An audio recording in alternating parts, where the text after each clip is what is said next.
Hey, basketball fans, it's that time of year again. The NBA is back, opening tip-off, buzzer beaters. BetOnline has you covered with the best odds, best promotions, live in-game betting, all on your favorite teams. This season, every game matters. BetOnline is every stat, matchup breakdown, live odds to bet on during the game. Not just the NBA, BetOnline has odds on everything from football, Major League Baseball playoffs, NHL, political props.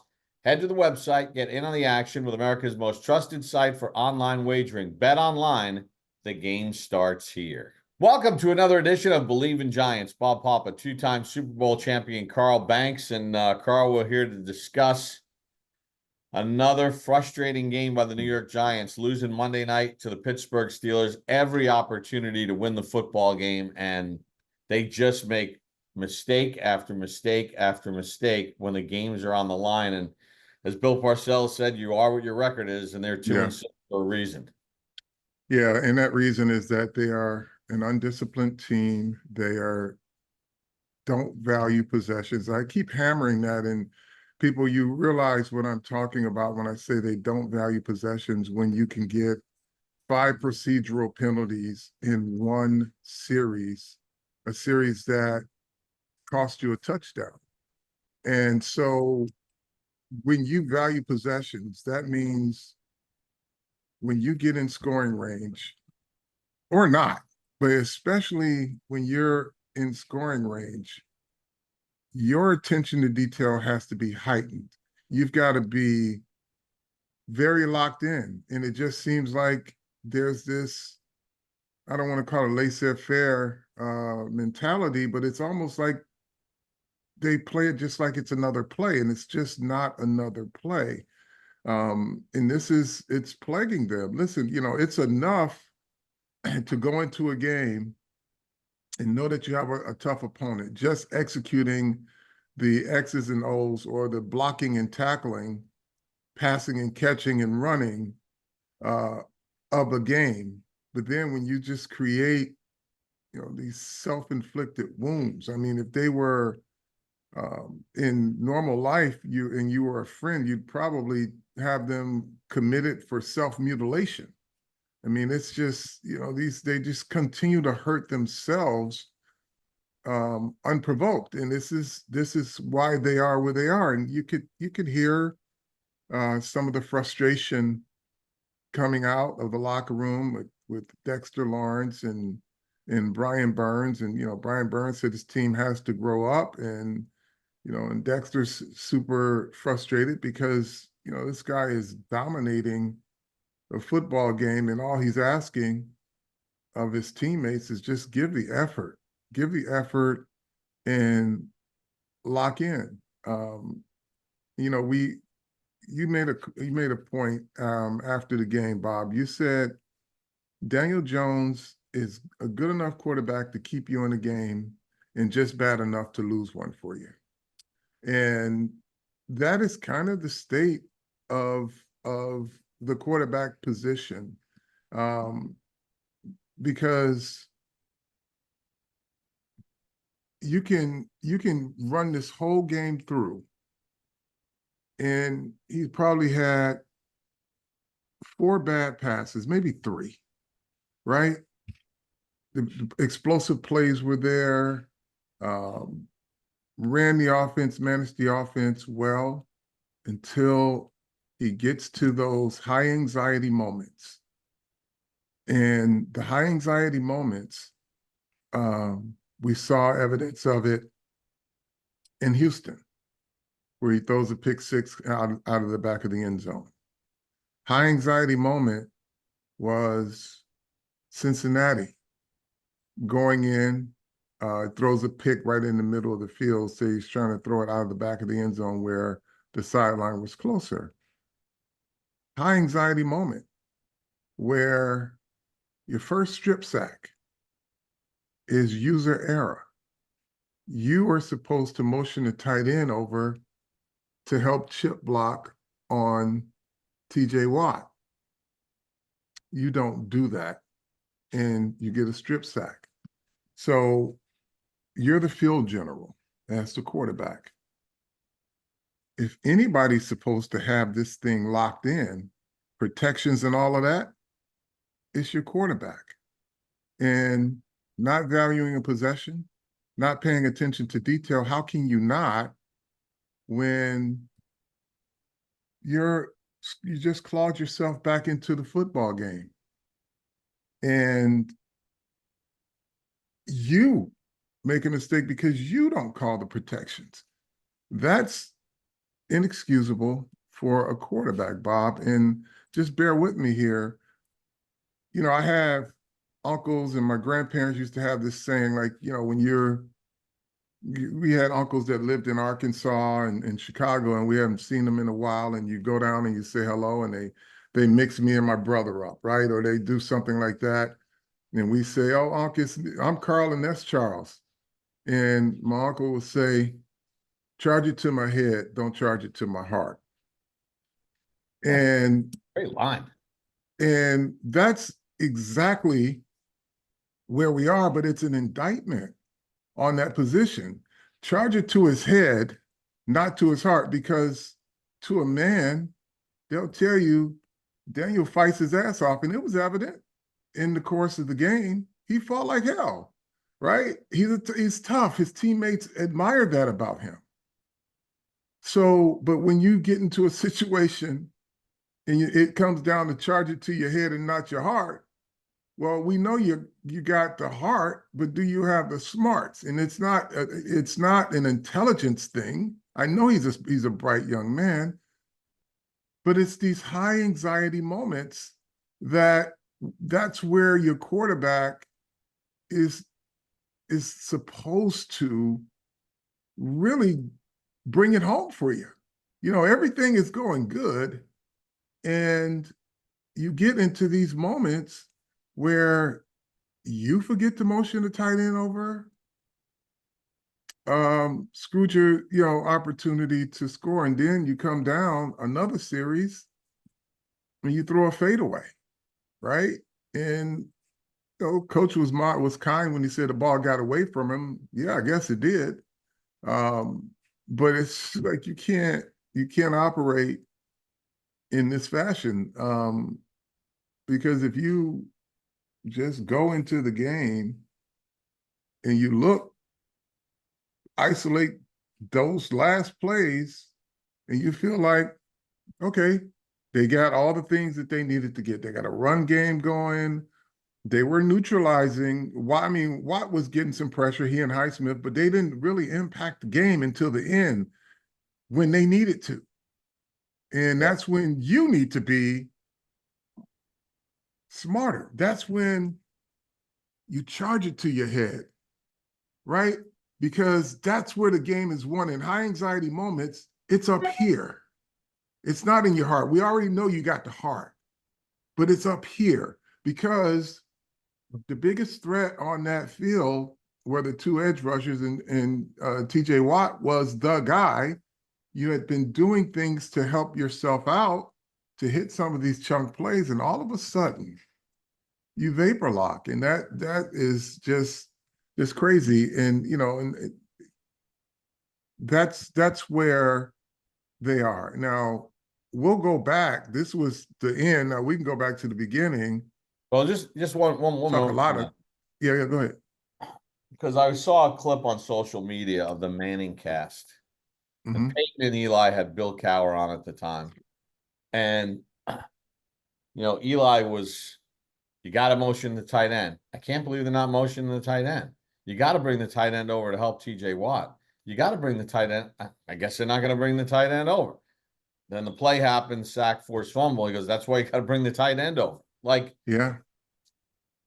and that kind of sums up Daniel Jones, which is why, Eli had, listen, I called every one of his games. And he had some bad games during the course of his career. Mm-hmm. But one thing that Eli did, if you gave him a chance, even when he had a poor game or the team had a poor game, and you had a chance at the end of the game, I'm betting dollars to donuts that he's getting you in the end zone to tie the game. Sure. Sure. And that was the magic of him. And unfortunately for Jones, there's no fourth quarter comebacks of note on his resume.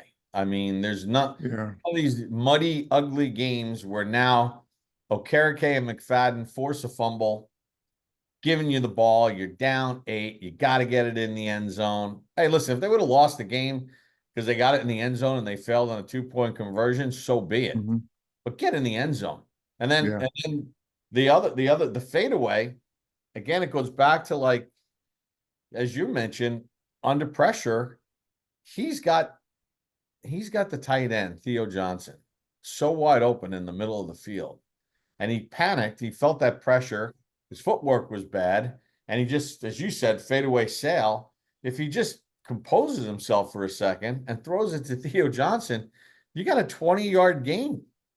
Yeah, and I mean that really all it took was composure, because Theo leaked out late. By the time he got into his area, Daniel was, halfway airborne and just, fading away. Where if he just bought the time to understand, he had two options on that. We actually had three options, right?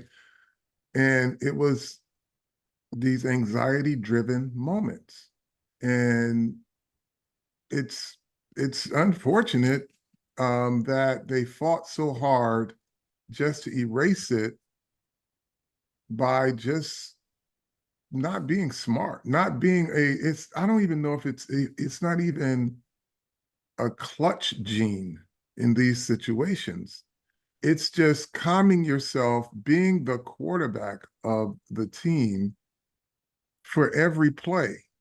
Um, and you can't treat everyone the same. You've got to always be attention to detail. So this is indicative of what this team is. Your quarterback in high anxiety moments can't use his head. Your offensive line, your wide receivers, your procedural penalties, you get 5 penalties in one drive, you look like a high school football team. You really do. And listen, coach ultimately said it comes back to him, right? It comes back to him. It comes back to his assistant coaches. They can hammer it in. They can hammer it in. There's a reason why some teams are buttoned up and others are not. There's a reason why some teams have some mistakes during the course of a game, but when they have an opportunity to close it out, like the Pittsburgh Steelers, they do it. It's because in those moments, they pay attention to details. They value possessions. So when the coach says it all ultimately comes back to him, okay, coach, but you're coaching grown men that get paid a lot of money. And this is inclusive of your quarterback, but all the rest of these guys, they get paid a lot of money. You have a draft choice who was drafted high to make certain plays, not to drop them in big moments. Crossing route hits you in the hands, and somebody, I don't know if it was some former quarterback or someone posted, well, you got to hit him in stride. Well, goddamn, how much more in stride do you need to get it? It hit him in both fucking hands. I mean, listen, Listen, I think the world of him, but this is indicative of why you are where you are, right? yeah. You all got talent until you don't. It's been, Daniel Jones ball placement.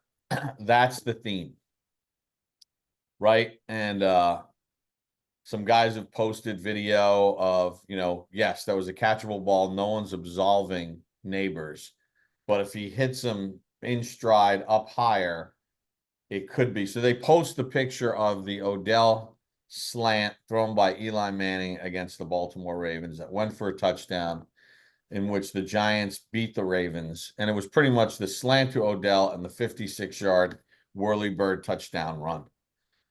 And yes, it needed to be a better ball. But Wait, no, wait. It needed to be a perfect ball. yeah, When you talk about better ball, the receiver had to jump for it. The receiver had to turn back for it. It hit him in the hands. correct. Okay. But I want to Yeah, play. better ball. Okay. But this was far from uncatchable. Right. Like if we're playing Madden, every pass is on target. In real life, Pickens caught a contested ball down the sideline with uh, McLeod strapped all over him. Turned back, McLeod's got his hand in there. Pickens catches the ball. Jefferson caught one. Jefferson caught one. God forbid someone says, "Well, Russell Wilson could have made it easier for him." No, it's receiver and it's quarterback. Both people have to do their part. See, you're not drafted to be the receiver to only catch perfect balls. That's for the Wandells and the Hyatts and to a degree Darius Slayton. You're the guy who's supposed to elevate that group. And if we're talking about that crossing route, ask him. I mean, you guys can, and listen, I just spent the first 7, 8 minutes on the quarterback. So you can say what you want, but that one, no. Well, also, if you want to put the Odell slant up against Baltimore and say this is where the ball should have been the neighbors, where Eli put it to Odell, I'll put up another video from Odell's rookie season and his famous one-handed catch. Yeah, Okay? what should that have been? He was interfered with. He caught the ball with one hand. He got both feet in bounds, and he scored a touchdown.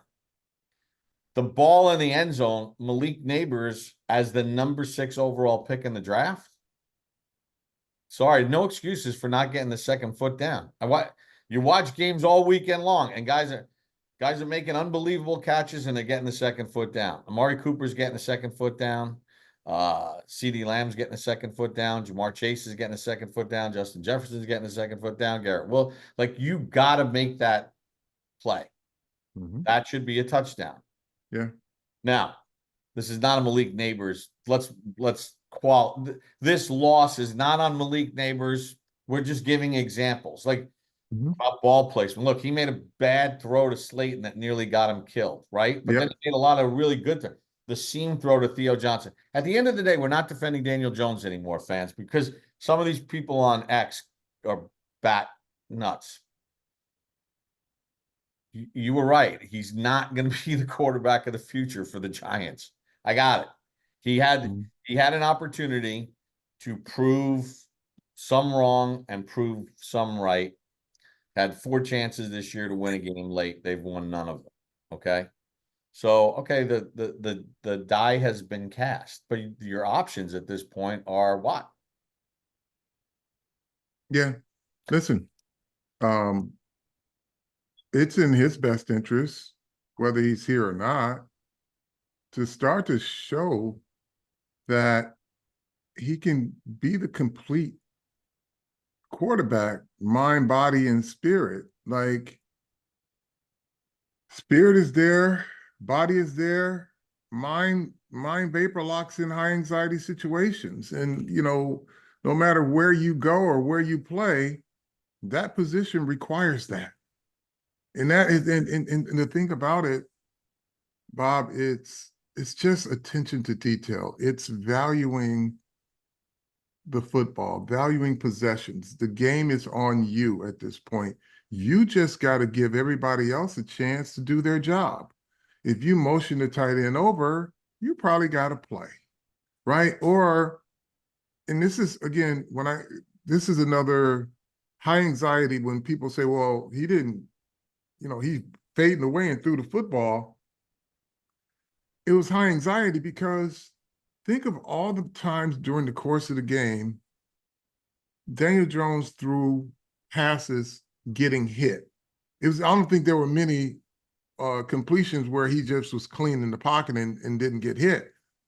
This is one where there wasn't really a free runner. It was his lineman that was kind of in his lap, but there was no Steeler running free runner at him. So just settle yourself, always know what your options are, and make a play, or either get rid of the ball. This is, again, your opportunity again to lead your team to victory. You have one where you didn't motion the tight end and then you come back one last shot, and this is what it is. And like I said, nobody questions Daniel Jones' heart. You have charged it to his head and not his heart, and that in this profession is not a good thing. When you're going to see your aunts and uncles and they forget your name and they say, "Oh, that's right, charge it to my head, not my heart." That's a great little thing, but not in sports, not in this profession. Carl, speaking of heart, I got to get your take here now on this Banks situation because I didn't see anything obvious. Okay. But we're in the middle of calling the game. So I can't sit there and fixate on a player. But evidently they saw something that they felt was like, all right, enough. How many more conversations are we going to have? And they pulled a guy. Now, it definitely hurt them because he's a better player than the people that were out there. And they started picking on McLeod and they picked Phillips. And Phillips. But they felt that it was not worth creating a firestorm because obviously there's other players that are seeing this and there's something going on there. How concerned are you now that he's been called out by his coach publicly? He's called out another time publicly, and now it got to a point where they just benched him. Winnable game. Well, kudos to the coaching staff because they said they'd rather take their chances with guys who want to play to a certain standard than a guy who gives it half-ass. Knowing that in a few of those situations, they probably had a better chance, but they said, nope, we'll freaking move on this game without you. And I can tell you what happened. There was a conversation, obviously, in the locker room with his peers, which I thought would have been handled. Banks said all the right things. Then there was a conversation with his coaches, his position coach, first head coach, then his position coach, Jerome Henderson. And I'm going to tell you, this is how I went. Tay, this is what we expect of you. Anything less of that, it's not going to be acceptable. I think when that standard was laid out, here, this is what coaches do. They tell you what they expect of you. To the naked eye, we're saying, well, nothing that egregious. But to them, the things that those benchmarks that they set for him during the course of a game, he did not live up to.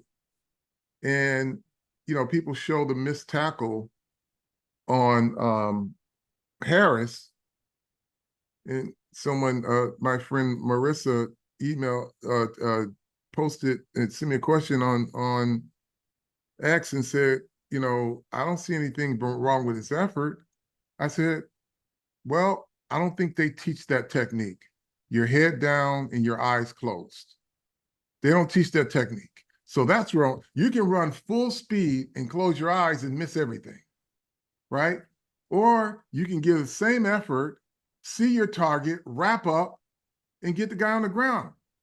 But diving in there with your head facing the freaking turf, you can't see anything. And they don't teach that technique. Plus, you could hurt yourself. Right. But they don't teach it. Get hurt. And that probably was icing on the cake. And had he not had a rap sheet of things that they didn't like about him, that probably would have been like, get to the sideline, they said, keep your head up. But all the benchmarks that they probably said, this is what our expectations are of you. And he goes through the game just like it's another game, and he's just not going to elevate to the level that they want him to. These are the consequences. And the head coach said, we're going to continue to try to help him. It's in everybody's best interest that he does play well. Yeah. It's not like he's devoid of talent. But again, you're in a situation where your best players have to be your best players all the time, regardless of the opponent. He's your best player, and he's not your best player all the time. He's your best player when he wants to be. And you would think, hey, let's get going. Hey, Tay, we need more from you. Hey, Tay, you know, that's a bullshit effort you gave us last week. We're not going to tolerate that. And here's what we want. Head coach says that. Then he gets in his position room, and his position coach is more granular with what, because the head coach done shoot Jerome Henderson out too and say, you better get this fucking guy ready. Right. And Jerome's like, okay. And so now head coach talks to Banks, position coach talks to Banks. Position coach is more granular. He may have put some tape on and said, these are our expectations. I don't expect you to do this. I don't expect you to do this. I need you to be X, Y, and Z. They didn't see enough of it, and they said him. I saw on our timelines fans asking us to comment on the non-calls on the punt return for a touchdown. Mm-hmm. I don't know what you want us to say. I watch games. We watched all the games on Sunday. I watch them every week. You watch them. I don't know what to say about the officiating. I don't understand. I think the officiating, for the most part, continues to go downhill.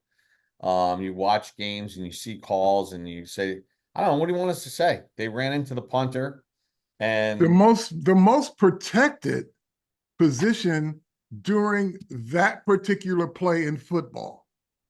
It is the most protected position. yeah, it's like no doubt about it. It's like the quarterback, but when the punter is there, it is they'll miss a block in the back or turn their head to it. But when you run into the plant knee of a kicker and it's not called, that just doesn't happen. It is the most protected. But again, the Giants are the Rodney Dangerfields of the NFL. They get no respect because you don't call that, you don't call a block in the back. Not that you can even blame. I mean, yeah, you probably get the first down, you keep your drive going, and you give yourself one more opportunity, right? That didn't happen.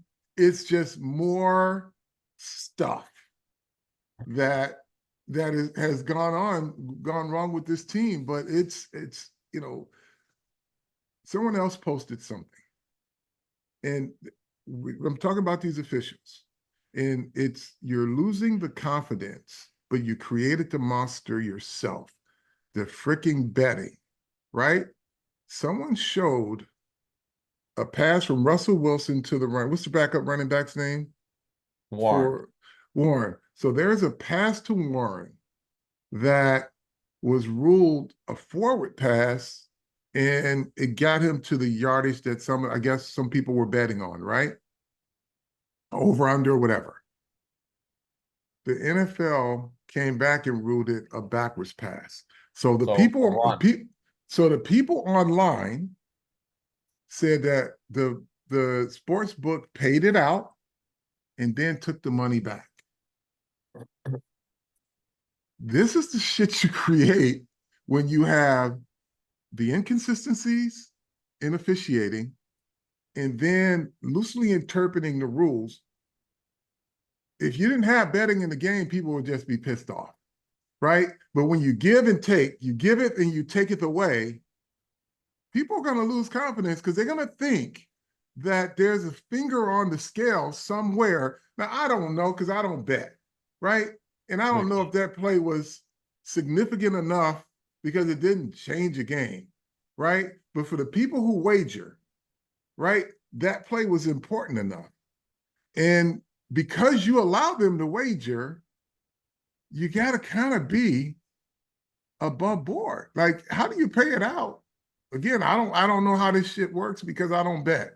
But how do you pay it out and then take the money back from these kids?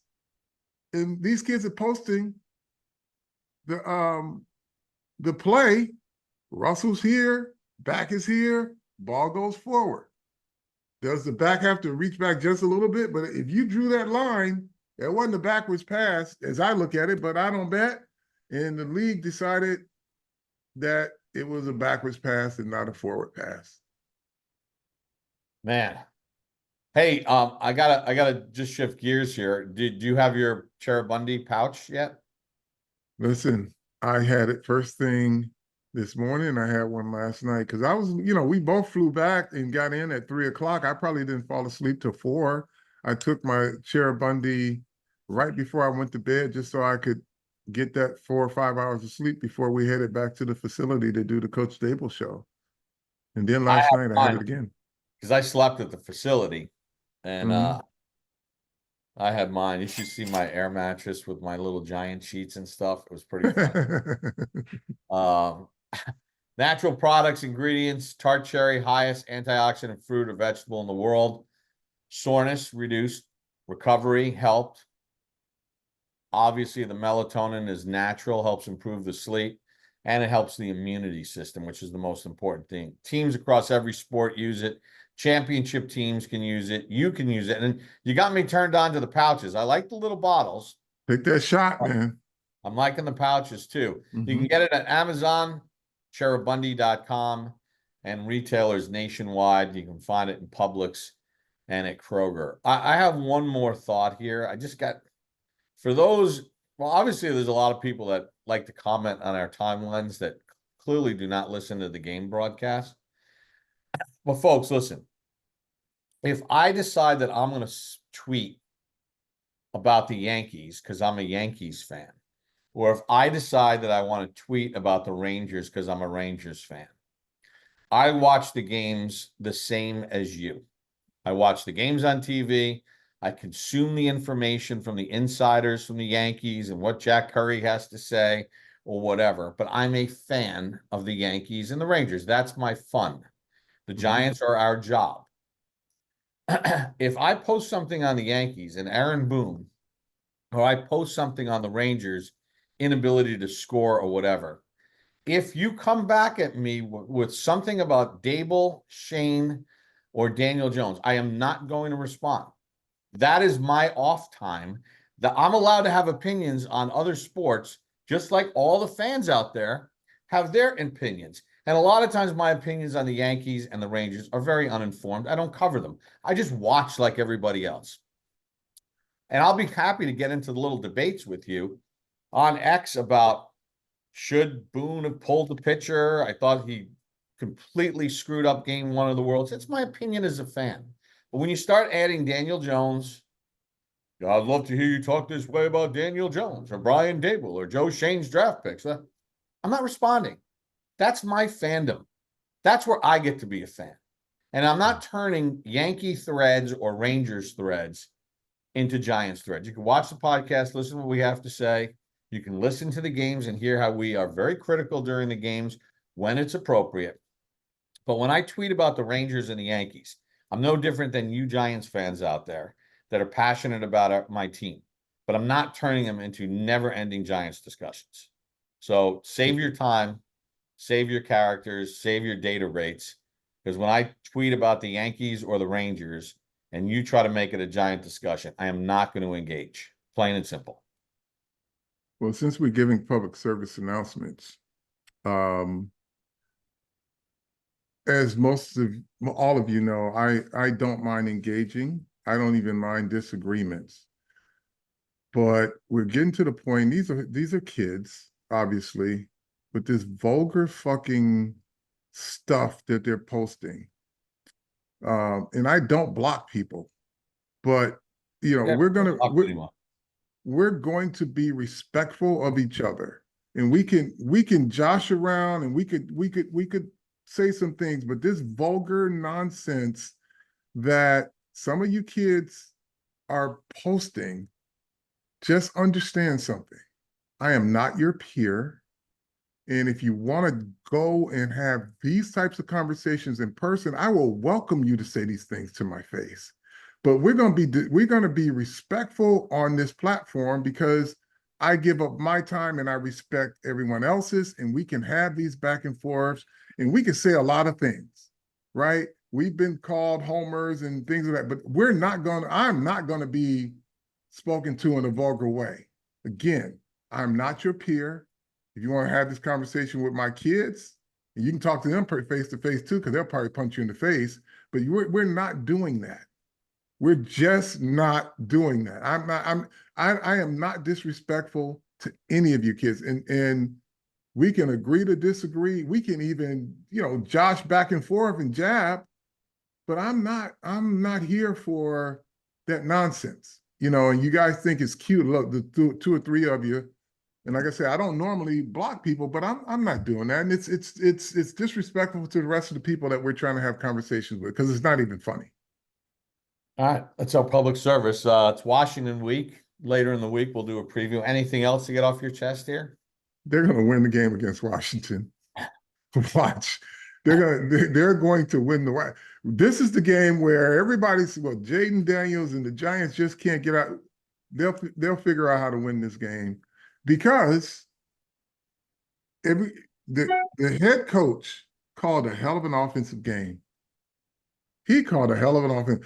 I don't know about the swinging gate, but he called a hell of a game throughout that last game. So if he can stay in that, and they are functioning because he is committed to running the football, because he wants to limit what he gives the quarterback. So running the football gives Daniel Jones a little more comfort, gives the offense a little more rhythm. And so I think they're going to be okay. I don't make predictions, but I just got a hunch. Yeah, I really thought they were going to be Pittsburgh. I really thought they were going to be Cincinnati. I really thought they were going to be Dallas. You had every reason to think that until you didn't. Well, that's what we talked about at the beginning. The little Yeah. X factor, the under pressure clutch. They can't make the plays to win the games, and obviously that starts with the quarterback. Anyway, But it's the profession, Bob. It's a high anxiety game. You're going to have high moments, and you're going to have those stable moments. That's what you get paid for, to function under control and in control in those high anxiety moments. all right. How do we like to end this? Tell a friend to tell a friend. Believe in Believe in Giants. Giants.